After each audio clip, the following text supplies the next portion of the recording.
वंदे गौ मातरम। मित्रों, स्वास्थ्य रक्षा से दवा मुक्त भारत का उद्देश्य लिए स्वदेशी चिकित्सक प्रभा आप सबका स्वागत करती है। मित्रों, हमने अपने आसपास देखा होगा कि कभी कभी दो व्यक्तियों को समान रोग होते हैं, जिसमें एक का रोग तो जल्दी ठीक हो जाता है पर दूसरे का रोग ठीक होने में कई बार समय लग जाता है। ऐसा क्यों होता है, ये प्रश्न आपके भी मन में आता होगा, क्योंकि समान चिकित्सा के बाद तो रोग समान तरीके से ठीक हो जाना चाहिए, पर ऐसा नहीं हो रहा है। तो मित्रों, इसके पीछे एक बहुत बड़ा कारण होता है जो हमारे अंदर हमारी सोच से जुड़ा होता है। और जब मैं किसी भी रोग पर वीडियो देती हूँ ना, तो उसमें बात स्पष्ट करती हूँ कि आपकी सोच, आपकी समझ भी आपके रोगों के ठीक होने पर प्रभाव डालती है। और मित्रों, जिनकी सोच कैसी होती है उस पर डिपेंड करता है कि रोग कितनी जल्दी ठीक होगा। और मैं आपको बता दूँ, कुछ लोग ऐसी सोच वाले होते हैं जिनका रोग ठीक ही नहीं होता, कुछ लोग ऐसी सोच वाले तो जिनका रोग थोड़े समय में ठीक हो जाता है, किसका जल्दी हो जाता है, और कुछ लोगों को रोग खाली सोचने से ही ठीक हो जाता है, मतलब वो अपने आप को हील करने में सक्षम होते हैं। और ये बहुत ही बिरला लोग होते हैं जो अपने आप को हील करने में सक्षम होते हैं। तो मित्रों, जब मैंने इस पर एनालाइज किया, जब मैंने इसके बारे में पढ़ा, तो मूल तो 4 व्यक्तित्व मैंने पढ़े थे, पर जब मैंने इसको एनालाइज किया तो मुझे 6 प्रकार के व्यक्तित्व मिले कि जिस प्रकार के लोग होते हैं, मतलब आपका नेचर कैसा है, आपकी सोच कैसी है, वो 6 प्रकार के पे डिपेंड करती है। उसी में आप भी आ जाएंगे और आपका कौन से प्रकार का नेचर है, यदि आप इसको मुझे कमेंट बॉक्स में बताएंगे तो हम आपको आगे की जानकारी भी दे सकते हैं। तो मित्रों, आप पहले देखिए कि आपका कौन सा नेचर है। तो इस वीडियो के निर्देशों को ध्यान से सुनिएगा ताकि आपको पता चले कि आपका कौन सा नेचर है, आपको कौन सा नेचर बनाना चाहिए। क्योंकि मित्रों, जब हम समझदार हो जाते हैं, हम बड़े हो जाते हैं ना, तो अपने आप का निर्माण करना हमारे हाथ में होता है। और इसमें मेरी सोच कब कैसी रही वो भी मैं आपको बताऊंगी, क्योंकि हम परिवर्तन कर सकते हैं, क्योंकि हमारी अपनी बुद्धि, अपनी तर्क शक्ति और अपनी स्थिति पर निर्भर करता है। और मैंने अपने जीवन में वो परिवर्तन किए हैं, तभी मैं आज आपके सामने बैठी हूँ, वरना मेरी सोच भी बहुत ही विचित्र टाइप की थी, खराब टाइप की थी, और उसके परिणाम मैं आज भी झेल रही हूँ जो सोच पहले थी। पर हाँ, बदलने के साथ कुछ चीज़ें बदल जाती हैं। तो चलिए आरंभ करते हैं आज के विषय को। 6 प्रकार के व्यक्तित्व कौन कौन से होते हैं। मित्रों, हम छठे प्रकार से शुरुआत करेंगे। तो जो छठे प्रकार का व्यक्तित्व है ना, वो ऐसे लोग होते हैं जो अपने आप को सदैव निर्दोष सिद्ध कर देते हैं, और यदि उन पर दोषारोपण करो तो रोने गाने लग जाते हैं। कह रहे मेरे साथ ऐसा हुआ, मेरे साथ अत्याचार हुआ था, तो मैंने ये सब किया है। यानी कि हमेशा वो अपने आप को निर्दोष मानते हैं और हमेशा बेचारे बने रहते हैं। अब ये कैसे लोग होते हैं मैं आपको बता दूं कि ये हैं दुर्योधन जैसे लोग। दुर्योधन का क्या था, आप देखिए, वो जुआ भी जीत गया, बहुत कुछ हो गया, उसको सब कुछ मिल गया, लेकिन फिर भी वो सुख से नहीं रह पाया, क्योंकि उसको जो नहीं मिल रहा था, जो नहीं था, वो उसी के पीछे भागता था, और वो अपने आप को सदैव उचित सिद्ध करने में माहिर था। और यदि उसको कोई कहे कुछ तो अरे मेरे साथ ऐसा कर दिया था इसलिए मैंने ऐसा कर दिया। मतलब सारी बातें आपने महाभारत की कहानी में सुनी भी हैं, पढ़ी भी हैं, जो आप समझ सकते हैं। अब मित्रों, ये लोग कैसे होते हैं कि इनकी जो मानसिकता है वो बहुत अधिक नेगेटिव होती है। तो ये लोग मोस्टली डिप्रेशन में बहुत जल्दी चले जाते हैं, और साथ ही इनके शरीर में कोई रोग आ जाता है तो इनके मन में बात बैठ जाती है कि ये रोग जल्दी ठीक नहीं होने वाला, मेरे साथ तो ऐसा ही होता, मेरे साथ तो सब ऐसा ही करते हैं, मेरे को सब परेशान करते हैं, और इनको बस सब कुछ मिलने के बाद भी ये केवल और केवल दुखी और कष्ट में रहते हैं। और ये कई बार ऐसे लोग होते हैं ना मित्रों कि औरों को धमकाते बहुत हैं, ये मरने मारने तक को तैयार हो जाते हैं, और उसी के कारण से इनके जीवन में बहुत सारी समस्याएं होती, क्योंकि ये जो मिलता है ना उसका आनंद नहीं ले पाते। कोई एक चीज़ इनको जो नहीं मिली है, बस उसी के पीछे अपने आप को कष्ट देते रहते हैं, दुखी बने रहते हैं, और इनको अपने आप पर बहुत ज़्यादा विश्वास होता है कि हम जो करें 100% सही है, और बस इसी विश्वास में, ये ओवर कॉन्फिडेंस में ये मार खा जाते हैं, जैसे दुर्योधन ने मार खाई थी।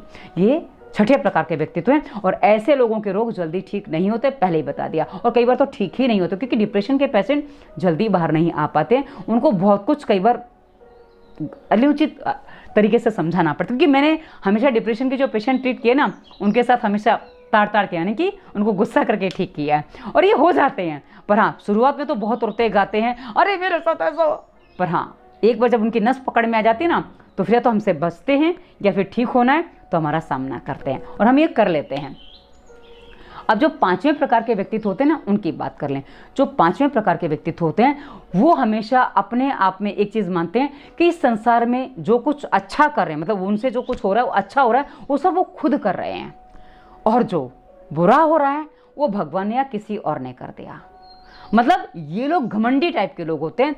ये अरे मैंने ये कर दिया, मैंने वो कर दिया, मैंने वो कर दिया, और जब कुछ अनुचित हो गया तो उसने मेरे साथ बुरा किया और फिर उससे बदला लेने के लिए लग जाएंगे या भगवान को दोष देने लग जाएंगे और ये क्रेडिट अपने ऊपर और बुरा सब औरों के ऊपर डाल देते हैं। तो मित्रों, ये जो लोग होते हैं ना, ये कभी भी अपनी भूल, अपनी अपराध, अपनी गलती को मानने के लिए तैयार नहीं होते और आजीवन ये लोग कष्ट भोगते हैं, क्योंकि जब तक आपको अपनी भूल समझ में नहीं आएगी, आप सुधारेंगे नहीं, आप दूसरों को दोषारोपण करेंगे तो उससे क्या होगा, आपके अंदर कुछ ठीक नहीं हो जाएगा, पर दूसरा व्यक्ति आपके अनुसार आपकी बात क्यों समझे, क्योंकि आप उसकी बात नहीं समझते हो तो वो भी आपकी बात नहीं समझेंगे और इसी की पीड़ा से पीड़ित ये लोग आजीवन रोगों को भोगते हैं और कई बार तो इतने भयंकर स्थिति बन जाती है कि ये छठी वाली स्थिति में चले जाते हैं और बस डिप्रेशन डिप्रेशन डिप्रेशन ही बना रहता है और इनके रोग भी जल्दी ठीक नहीं होते हैं। अब मित्रों, जो चौथे प्रकार के लोग होते हैं ना, इनमें हीन भावना होती है थोड़ी, क्योंकि जो हीन भावना होती है ना वो कुछ परिस्थितियों के कारण होते हैं और इसमें एक उदाहरण बहुत अच्छा मिलता है, वो सूरदास जी का। सूरदास जी जो बचपन से थे ना, उनके जो घर में भाई बहन थे, माता पिता उनकी तरफ ध्यान नहीं देते थे क्योंकि वो बाल अंध थे, यानी कि बचपन से अंधे थे। तो ऐसी अवस्था में उनको कभी खाना मिला नहीं मिला, जो भी बस उनका चल रहा था। तो इस स्थिति में वो अपने आप को कहते थे कि प्रभु जी मैं सब पतितन को टीको और पतित सब दिवस चार के, मैं तो जन्मत ही को, मतलब मैं तो जन्म से ही पतित हूँ और मैं सब पतित जो गिरे हुए लोग हैं ना उनमें भी सबसे मैं ज़्यादा गिरा हुआ हूँ। वो अपने आप को ऐसा मानते थे, किंतु ऐसे लोगों के साथ कभी कभी ईश्वर बहुत अच्छा काम करते हैं, इनको गुरु मिल जाते हैं। जैसे सूरदास जी को वल्लभाचार्य जी मिले तो उसके बाद उनका पूरा रास्ता बदल गया और उनकी सोच एकदम परिवर्तित हो गई, क्योंकि उनकी जो दीनहीन भावना थी ना, उन्होंने उस भावना ने सूरदास जी के मन को इतना शुद्ध, इतना साफ कर दिया था कि बस उसके बाद, क्योंकि सूरदास जी के पद हम पढ़ते हैं, हमने उनके पद बचपन से पढ़े, उनकी जो कविताएं, क्योंकि आजकल पद समझ नहीं आता तो कविताएं कह रही हूँ कि मैया मोरी मैं नहीं माखन खायो, यशोदा के ऊपर बहुत सारी चीज़ें उन्होंने लिखी हैं जो बड़े ही मन को भाती हैं और ये बहुत अच्छा व्यक्तित्व है। हाँ, तब तक कोई आपको मिला नहीं, तब तक आप अपने आप को दीनहीन मानोगे, पर जहाँ कोई मिल जाता है आप तुरंत उठ के खड़े होके आप ईश्वर के मार्ग पर चल जाते हो और वो आपके लिए बहुत अच्छा होता है, सबके लिए अच्छा होता है। सूरदास जी जैसा जीवन भले निकृष्ट था लेकिन अच्छा बन गया। अब मित्रों, जो तीसरे प्रकार के व्यक्तित्व होते हैं ना, उसमें थोड़ी सी कमी होती है। इनमें कमी क्या होती है, ये सब कुछ ईश्वर करते हैं, वो मानते हैं, मतलब इनको लगता है कि अच्छा बुरा जो हो रहा है सब ईश्वर कर रहा है। अब ये थोड़ी सी भूल कहाँ कर लेते हैं कि जब अच्छा बुरा ईश्वर करते हैं तो हम क्या कर सकते हैं, ये कई बार हाथ पे हाथ धर के बैठ जाते हैं। ये क्या करते हैं, घंटी घुमाएंगे, आरती घुमाएंगे, लेकिन कर्म नहीं करेंगे। आप जिसकी आरती उतारते हो, जिससे प्रार्थना करते हो, क्या अपने व्यक्तित्व में आपने वो चीज़ें उतारी हैं? यदि नहीं उतारी हैं तो फिर ईश्वर आपके नहीं सुनते हैं। उसका कारण ये बन जाता है मित्रों कि ईश्वर ने हमेशा एक बात कही है, चित्र की नहीं चरित्र की पूजा करो। और हम क्या करते हैं, चरित्र तो मानते हैं, अपने ये जो फिल्मी भांड हैं उनको अनुसरण करते हैं और आरती करेंगे, पूजा करेंगे रामकृष्ण की। तो ये कहाँ से आपका काम पूरा हो जाएगा, क्योंकि आपको व्यक्तित्व भी उसी के जैसा बनाना होगा जैसा आप जीवन चाहते हो। और यदि आप मानते हो कि परमात्मा सब कुछ करते हैं तो उनकी बातों को मानोगे तो परमात्मा आपकी पूरी सहायता करेंगे। अब इसमें कुछ ऐसे बच्चे आ जाते हैं, कुछ ऐसे लोग आ जाते हैं जो सोचते हैं अरे हमने पढ़ाई नहीं की है पर हाँ भगवान मुझे पास कर देंगे, क्योंकि भगवान सब कुछ कर सकते हैं। और वो प्रार्थना करते हैं किंतु उन्होंने अपना कर्म नहीं किया, वो नहीं देखते हैं। और ऐसे लोग क्या होते हैं, जब इनकी इच्छा पूरी नहीं होती, भगवान से हमने मांगा था नहीं मिला, तो इनका फिर भगवान से विश्वास उठ जाता है। इनको लगता है भगवान कुछ नहीं करते, वो बस ऐसे ही है। तो ये आपकी अनुचित सोच से हो रहा है कि आपने जो सोच लिया है कि भगवान सब कुछ करते हैं, आप तो अपना कर्म भी नहीं कर रहे हो, तो ऐसी स्थिति में भगवान आपकी कोई सहायता कभी नहीं कर पाएंगे। अब मित्रों आते हैं दूसरे प्रकार के लोग। दूसरे प्रकार के जो लोग होते हैं ना, वो एक बात मानते हैं कि इस संसार में जो भी मेरे साथ अच्छा या बुरा हो रहा है ना, वो केवल मेरे कारण हो रहा है, मेरे कर्मों से हो रहा है, मैंने जो किया था वही मुझे रिफ्लेक्ट होकर वापस मिल रहा है। अब मित्रों ये जो लोग होते हैं ना, ये थोड़े कभी कभी अभिमानी भी होते हैं, किंतु ये कई बार क्या होता है, जो अपने ऊपर जिम्मेदारी लेते हैं ना, ये थोड़ी साधक टाइप के प्रकृति के लोग होते हैं। मतलब ये साधना आदि करते हैं, ये थोड़ा जाप आदि करते हैं, थोड़ा ध्यान आदि भी करते हैं।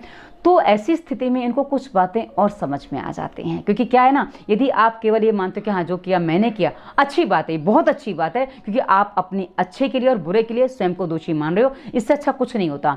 किंतु जब आप साधना करते हो, ध्यान करते हो, तो उसमें आपको कुछ बातें और पता चलती हैं कि जहाँ आज आप खड़े हो, क्योंकि ये मैंने अपने बारे में सोचा, क्योंकि मेरी जो सोच थी वो पहले हीन वाली थी, जो सुविधा वाली स्थिति वो मेरी भी थी, पर उसकी क्योंकि आसपास सबने एक ही बात बताई थी कि भाई सही को भी गलत सिद्ध कर देते, तो ऐसा लगता था कि, और मैंने ये बात अपने मेरे जीवन के अनुभव प्लेलिस्ट में विस्तार से बताई कि भाई जो चीज़ें हुई थी, लेकिन अब जो मैं इस स्थिति में हूँ वो इस स्थिति में आ गई, क्योंकि पहली स्थिति तो अभी नहीं बनी है, पर हाँ इस स्थिति में हूँ दूसरे नंबर की, कि जहाँ ये लगता है कि अच्छा बुरा सब कुछ मेरे कर्मों के कारण मेरे जीवन में हो रहा है। तो ऐसी स्थिति में हम क्या करते हैं, जब ध्यान आदि करते हैं तो धीरे धीरे हमें पता चलता है, क्योंकि मैंने अनुभव किया, तो मैं अनुभव से आपको बता रही हूँ कि हमें पता चलता है कि हमारे साथ जो हुआ है उसमें हम सब कुछ करने में कितने सक्षम थे। क्योंकि मुझे प्राणायाम का प भी नहीं पता था, मेरा बच्चा भोजन नहीं करता था, उसको मैंने बहुत सारे डॉक्टर दिखाए, पर प्रभु ने रास्ता दिखाया कि तुम प्राणायाम करवाओ। और मुझे एक सहेली ने बताया कि भाई प्राणायाम करवाओ, ये भी मैंने बताया अपने वीडियोज़ में। तो मैं प्राणायाम करवाने लग गई, और उस समय मेरे पति मेरे साथ में रहते थे, और धीरे धीरे उसके अनुभव इतने अच्छे हुए, इतना मन उसमें लग गया कि मैं उसमें डूब गई, और उसी डूबने ने मुझे आज आपके सामने बैठने योग्य बना दिया, कि आज मैं आपके सामने बैठी हुई हूँ और आपसे बात कर रही हूँ। तो मित्रों, इसमें मेरा कितना योगदान है मैं नहीं कह सकती, क्योंकि जब कुछ कर्म काटने होते तब तक वो कर्म चलते हैं, उसके बाद ईश्वर वो रास्ता दिखाते हैं कि जिस रास्ते पे आप चल के अपने आप को उठा सको। किंतु एक बात मान लीजिए मित्रों, कि हमारे कर्मों के बिना ईश्वर कभी रास्ता नहीं दिखा सकते, क्योंकि हम जिस स्थिति में हैं वहाँ से हमारे पास एक नहीं अनेकों रास्ते होते हैं। हम क्या चुनते हैं उस पर हमारा भविष्य निर्भर करता है। क्योंकि जब मैं घर में अकेली रहती थी, मैं किटी पार्टी भी चुन सकती थी, मैं मूवीज़ देखना भी चुन सकती थी, मैं रात भर कुछ चीज़ें और देख के भी रह सकती थी, किंतु मैंने प्राणायाम को चुना, मैंने योग का मार्ग चुना। अभी जो चुनाव था उसने सब कुछ उस पर सब कुछ डिपेंड हुआ। क्योंकि मेरे पति ने जब घर में कलह हुआ, वो कहते थे घर में कलह के कारण मैं बाहर चला गया, तो कलह तुम्हारी माँ की वजह से था, और उन्होंने मदिरालय चुना, उन्होंने बार चुना, उन्होंने बार डांसर को चुना, तो उनका जीवन वैसा गया। ये मैं इसलिए बता रही हूँ क्योंकि हम चुनते क्या हैं, हमारा जो चुनाव होता है ना मित्रों, क्योंकि ईश्वर ने हमें कर्म के लिए स्वतंत्र किया हुआ है, तो चुनाव हमारे हाथ में। हम जब चुनते हैं उस अनुसार हम अपने भविष्य को या अपने आने वाले जीवन का निर्माण करते हैं। मित्रों, जीवन में कितना भी अनुचित हो रहा हो आपके, किंतु यदि आप सही चीज़ों का चुनाव करते हैं तो धीरे धीरे प्रारब्ध कट जाता है, और अच्छे कर्म के साथ आप आगे जीवन में बढ़ सकते हैं, और ये आप स्वयं निर्धारित कर सकते हैं, कोई और आपके लिए निर्धारित करने नहीं आने वाला है। तो जब हम साधना करते हैं, ध्यान करते हैं, तो धीरे धीरे सारी बातें आपके सामने खुलती हैं, और फिर हमें समझ में आता है कि हम कुछ नहीं करते, हम केवल निमित्त हैं। क्योंकि हमने देखा है इस संसार में जिनके माता पिता नहीं होते, वो बच्चे भी पल के और अच्छे अच्छे पोस्ट पे पहुंच जाते हैं, वो बहुत कुछ अपने जीवन में कर पाते हैं। और यदि मेरे हाथ में होता तो मेरे जन्म के समय जिस ईश्वर ने मेरे दूध का इंतज़ाम किया था ना, वो आगे जीवन में भी मेरा पूरा सब कुछ करता है। बस इस संसार में हमारा आना कुछ कर्म है जो ले आए हैं, और बस हमें ईश्वर की प्राप्ति करनी है। और जब हम ईश्वर की प्राप्ति करने के मार्ग पर आगे बढ़ते हैं, धीरे धीरे हम जब ध्यान आदि करते हैं, साधना करते हैं, हम ईश्वर में, सब में ईश्वर को देखने लग जाते हैं, तो उसके बाद धीरे धीरे जो एक स्थिति बनती है उसे कैवल्य पद, यानी कि वो पहला स्थान होता है, पहले प्रकार का व्यक्तित्व होता है कि वो कैवल्य पद की प्राप्ति होती है। पर इसके लिए बहुत लंबी यात्रा होती है, ये कोई बिरला ही कर पाता है, और इनके सोचने मात्र से ही इनके रोग ठीक हो जाते हैं। और मेरे जैसे जो होते हैं ना, जो दूसरी स्थिति में होते हैं, इनको कभी कभी अपने, क्योंकि मैंने अपने कर्मों को अभी काटा है, मुझे ऑपरेशन करवाने की स्थिति बन गई, क्योंकि मैंने एक गर्भपात करवाया था, उसका परिणाम हुआ कि मुझे गर्भाशय निकालना ही पड़ गया। उसके अलावा जितने भी शरीर में रोग आए, जो पहले की सोच थी उस अनुसार, वो सारे के सारे ठीक हो गए। इवन शरीर की गर्मी तक ठीक हो गई, मेरे हाथ पैर सब बहुत अच्छे हो गए। जो पहले फटे हुए थे, मैंने बहुत सारी वीडियोज़ में दिखाया, पर अब वो सब कुछ ठीक हो गया, क्योंकि वो सब मेरे कुछ प्रारब्ध कर्म थे जो भी था, लेकिन एक कर्म मेरा इस जन्म का बहुत बिगड़ा कि मैंने गर्भपात करवाई, जिसका परिणाम गर्भाशय ही निकालना पड़ेगा। और ये मैं इसलिए बता रही हूँ क्योंकि हम कर्म चुनते हैं। उस समय में उस बच्चे को, जो बच्चा मेरे गर्भ में आया था, उसको मुझे पालना था, जो भी करना था, पर मैंने वो नहीं किया। इस पर मैंने विस्तार से वीडियो दिया है, मेरा जीवन के अनुभव प्लेलिस्ट में आपको मिल जाएगा। इसी वीडियो के डिस्क्रिप्शन में मेरे जीवन के अनुभव प्लेलिस्ट का आपको लिंक भी मिल जाएगा। तो मित्रों, ये है आपके व्यक्तित्व का बनने का तरीका है, जो भी आप मान लो। तो अब आपका व्यक्तित्व कौन सा है, उस अनुसार आप समझिए कि आपका रोग ठीक होने में क्यों समय लग रहा है। अब आपको कैसे व्यक्तित्व का निर्माण करना है ये आप स्वयं निश्चित करिए, क्योंकि हमारे जीवन में जो कुछ भी होता है उसके जिम्मेदार केवल और केवल हम होते हैं। अब आपका क्या प्रश्न है वो मुझे कमेंट में बताइएगा। डिस्क्रिप्शन में आपको इंस्टाग्राम, फेसबुक का लिंक भी मिलेगा, जहाँ हम बहुत सारे मोटिवेशनल थॉट्स देते हैं जो आपको जीवन जीने में सहायता करेंगे। उसके अलावा बहुत सारी प्लेलिस्ट मिलेंगी जो आपको शरीर में जो भी रोग है उसको ठीक करने में आपकी सहायता करेंगे। एक बार डिस्क्रिप्शन पूरा खोल के चेक करिएगा, आपको पता चल जाएगा। दवा मुक्ति, वायरस के प्रभाव, उदर रोग, बच्चे नहीं हम जैसी बहुत सारी प्लेलिस्ट आपको मिलेंगी। उसके अलावा संपूर्ण प्राणायाम, आसन, व्यायाम, मुद्रा, स्वास्थ्य नियम, रोगों के कारण बहुत सारा कुछ मिलेगा। भोजन कैसे बने उस पर मैंने सरल भोजन प्लेलिस्ट भी दी है, क्योंकि लोगों को आजकल जो भोजन बनाना है ना बड़ा आता नहीं है और कुछ भी बना लेते हैं, तो भोजन कैसे बने वो हमने भी बताया है। और अंत में हमारा नंबर है, नंबर हमने कंसल्टेंसी के दिया है। मित्रों आप हमें कहीं भी प्रश्न करिए, हम हर जगह आपके प्रश्न को उत्तर देते हैं। तो ये वीडियो कैसा लगा हमें कमेंट के रूप में बताइएगा, क्योंकि हम आपका समय लेते हैं। आपके समय का सदुपयोग होता है या दुरुपयोग, ये हमें भी जानना ज़रूरी है। और आप हमसे क्या जानना चाहते हैं वो भी हमें बताइएगा। तो धन्यवाद।